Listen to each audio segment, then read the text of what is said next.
Good morning sir. Hi, good morning. कैसे हैं sir? आप? All well. Good sir. Sir मैं आज आपका ही सीक्रेट आपसे जानने आई हूँ सर। मेरा कोई सीक्रेट नहीं है। सर काफी कंपनीज और इनमें काफी एम्प्लॉयज जो हैं अपनी एम्प्लॉयज से परेशान रहते हैं एंड एम्प्लॉयज जो हैं वो अपने एम्प्लॉयज से परेशान रहते हैं। बट मैंने आपके यहाँ बिल्कुल अलग एनवायरनमेंट देखा। आप अपने एम्प्लॉयज से और एम्प्लॉयज आपसे बहुत खुश रहते हैं। तो मैं ये इसका सीक्रेट जानना चाहूंगी कि क्या सीक्रेट है and how to treat the employees. Excellent question.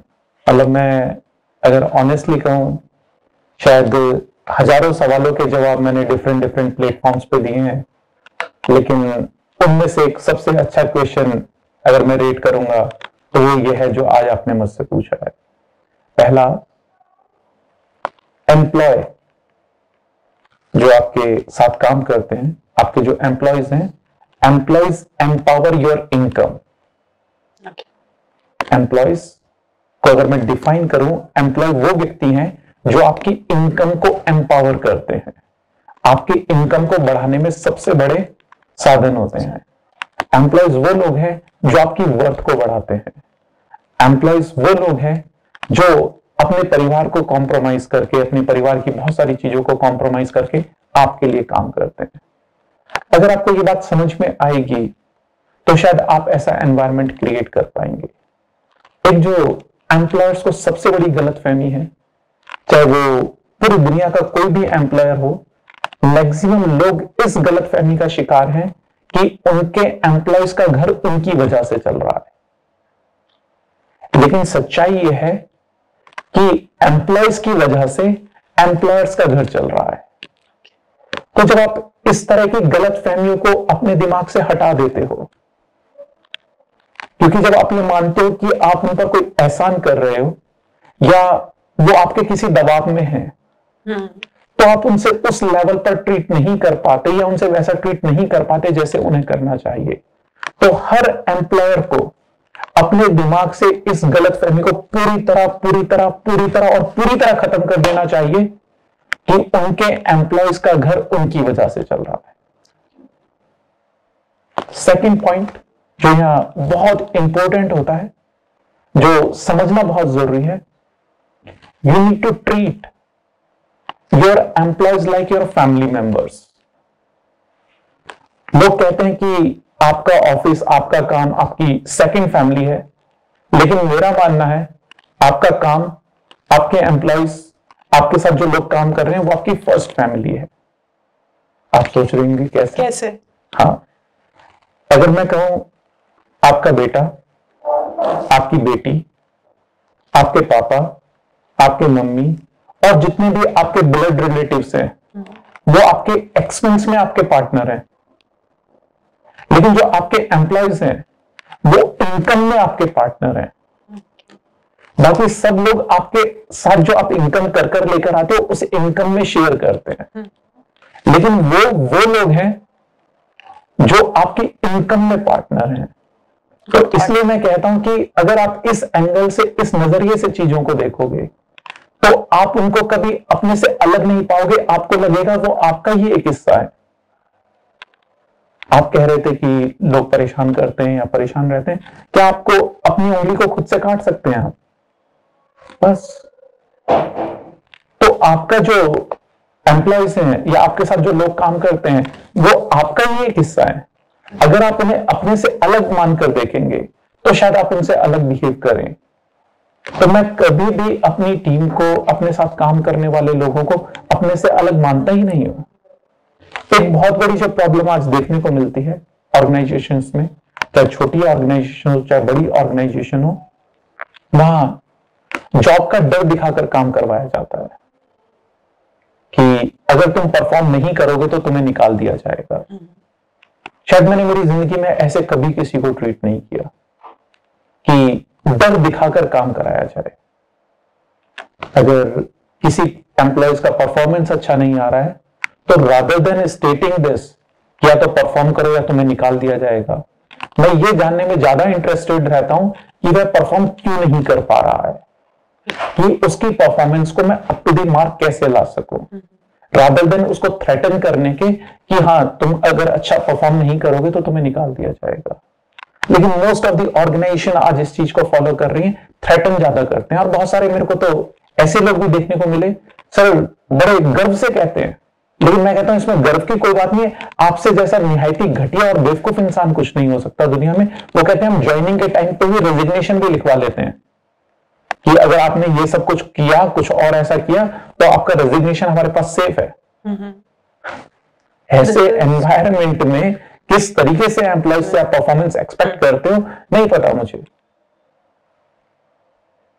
तो इस तरह के अगर आप घटिया आपने एनवायरनमेंट क्रिएट कर रखे हैं और आप सोचते हो कि आपके एम्प्लॉयज आपकी तारीफ करेंगे, वो कभी नहीं करने वाले हैं। वो उनकी मजबूरी है कि ठीक है, उनको अपना घर चलाना है, आपके साथ काम करना है, दैट्स इट। एक और बहुत इंपॉर्टेंट चीज इसी से जुड़ी हुई है, जो एक बहुत कॉमनली देखने को मिलता है, जो कि निकाल देंगे, कंपनी से निकाल देंगे, परफॉर्म करो।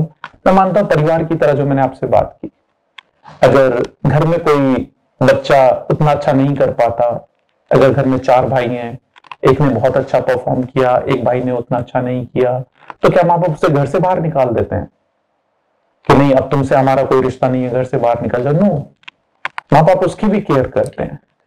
तो ऐसे ही एक एम्प्लॉयर की रेस्पॉन्सिबिलिटी है। कभी भी ऐसा नहीं है कि आपको पूरी ही हाई परफॉर्मेंस टीम मिलेगी। आपकी टीम में हर तरह के लोग होंगे, आपको हर किसी का रिस्पेक्ट करना है, हर किसी को साथ लेकर चलना है। जो परफॉर्म नहीं कर रहे हैं उन्हें परफॉर्मेंस की तरफ आगे मोटिवेट करना है। लेकिन निकाल दूंगा, निकाल दूंगा, निकाल दूंगा, have it all, that's something very nonsense. तो इस तरह के माहौल में ना कभी एम्प्लॉयर रेस्पेक्ट कर पाता है, ना एम्प्लॉयज रेस्पेक्ट कर पाते हैं। और एक बहुत इंपॉर्टेंट चीज जो पर्टिकुलरली मैं बहुत स्ट्रांगली बिलीव करता हूं,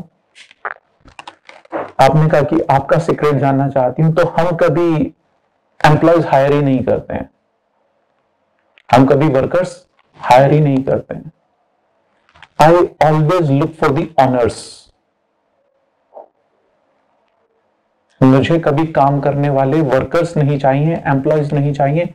हमारे साथ जितने भी लोग काम करते हैं, इंटरव्यू के टाइम पे, हर टाइम पे पहली चॉइस होती है कि ऑनर्स मिल रहे हैं या नहीं मिल रहे, जो पूरे बिजनेस को अपने बिजनेस की तरह ट्रीट कर सके। क्योंकि मैं तैयार हूं उन्हें मालिक बनाकर उनसे काम करवाने के लिए। तो क्या वो भी इस चीज के लिए तैयार हैं कि वो मालिक बनकर हर चीज को अपना समझकर काम कर सके? और ये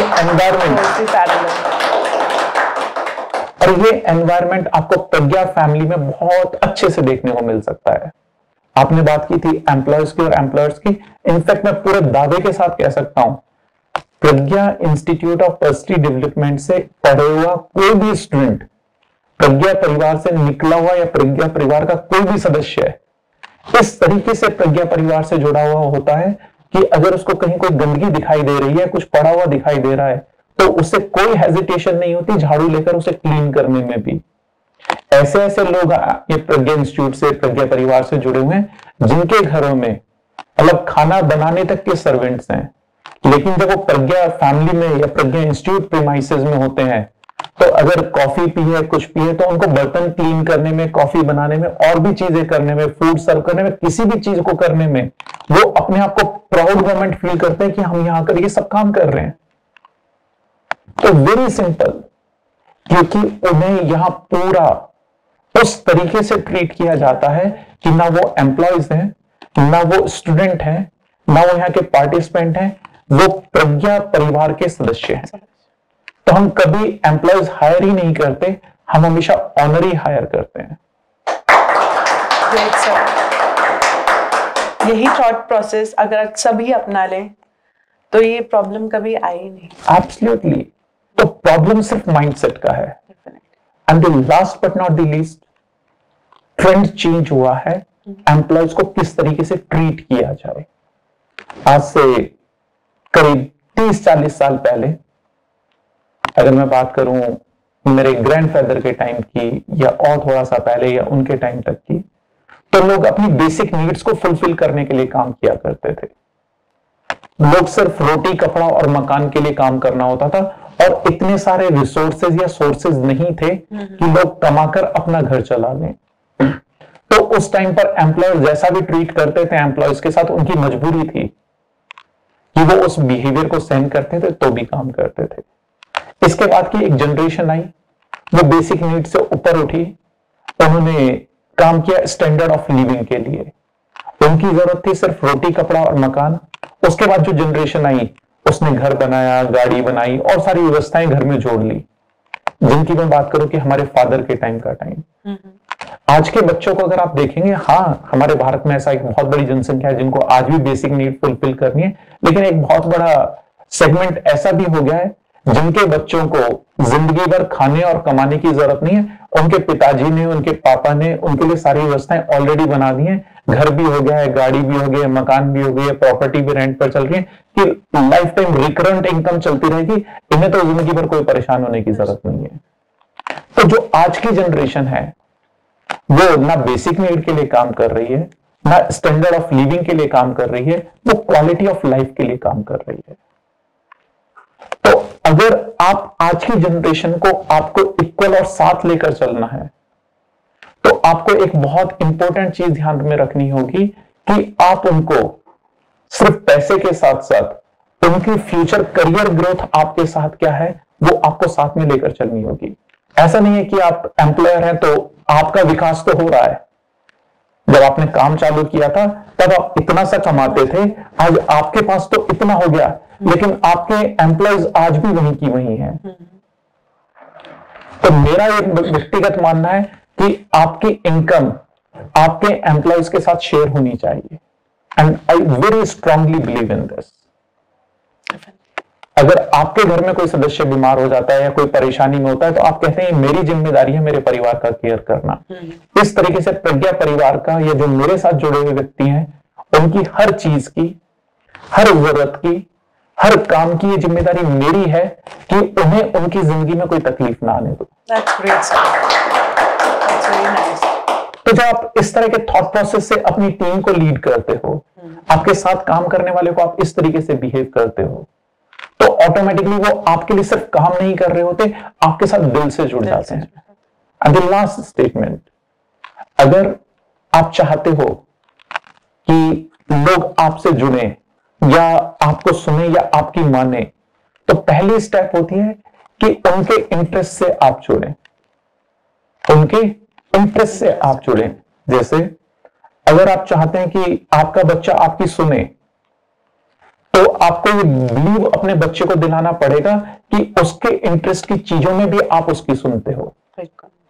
अगर उसे ये फील होगा कि मेरे इंटरेस्ट की चीजों में मम्मा का कोई इंटरेस्ट नहीं होता, तो आपकी इंटरेस्ट की चीजों में उसका भी कोई इंटरेस्ट नहीं होगा।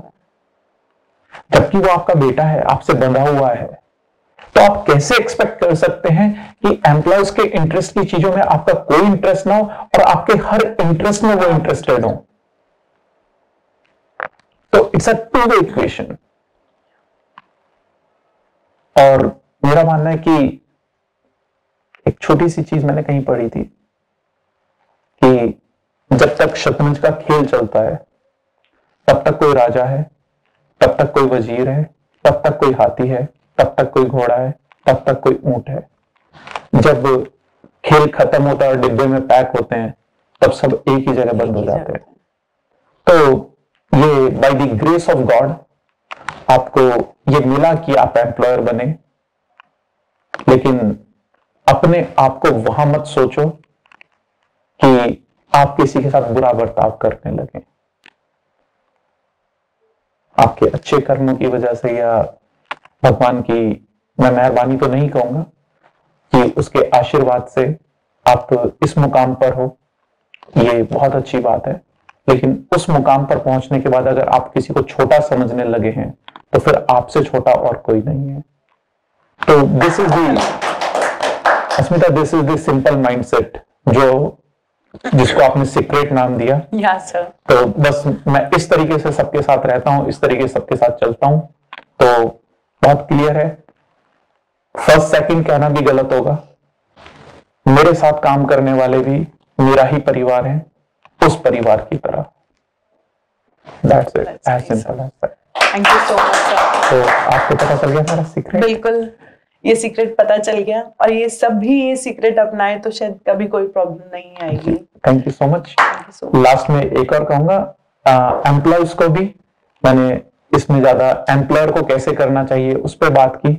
एम्प्लॉयज को भी एक चीज कहना चाहूंगा, माना कि आपको आपकी मेहनत का पैसा मिलता है, आप काम करते हैं इसलिए आपका एम्प्लॉयर आपको पैसा देता है, लेकिन फिर भी अगर आप अपने घर में उठकर सुबह पानी का पहला गिलास पी पाते हैं, आप अपने बच्चों को अच्छी एजुकेशन दे पाते हैं, आप अपने अपने माता पिता को हेल्थ केयर फैसिलिटीज दे पाते हैं, या आपकी जितनी भी अर्थव्यवस्थाएं चल रही हैं, कहीं ना कहीं कारण वो एम्प्लॉयर ही बना। तो आपको भी ये सोचना चाहिए कि जितनी भी मेरी जिंदगी की व्यवस्थाएं चल रही हैं, पूरी आर्थिक मेरी जो व्यवस्थाएं चल रही हैं, वो उस एम्प्लॉयर की वजह से चल रही हैं। तो आपको rather than being complaining, you should be thankful. तो जब दोनों एक दूसरे के लिए थैंकफुल होंगे तो एक अच्छी इक्वेशन क्रिएट होती है, क्योंकि बिना एम्प्लॉयर के एम्प्लॉयज का भी काम नहीं चल सकता और बिना एम्प्लॉयज के कोई ऑर्गेनाइजेशन हो नहीं सकती। तो ये दोनों ताले और चाबी की तरह हैं। चाबी सोचे कि मेरे बिना ताला क्या करेगा, तो अगर ताला ही नहीं है तो अगर आपसे कोई ताला खो गया है तो उसकी चाबी की क्या वैल्यू है? What is the worth of that key if there is a no lock? आपको ये चाबी भी बेकार है, इसको फेंको। और ताला है, चाबी नहीं है, तो भी आप ताले को फेंक दोगे। इस चाबी की क्या कीमत, इस ताले की क्या कीमत है जब इसकी चाबी खो गई है? तो it's like a lock and key relationship between employer and employees. So that's it what we need to understand. Sir, that was a great example you made and सब इस चीज को अपनाएं, समझें। You should be grateful, thankful, and the most thing is gratitude. Absolutely. The gratitude works a lot. Thank you so much. Great. Sir. Thank you so much. Thank you. Dhanyawad.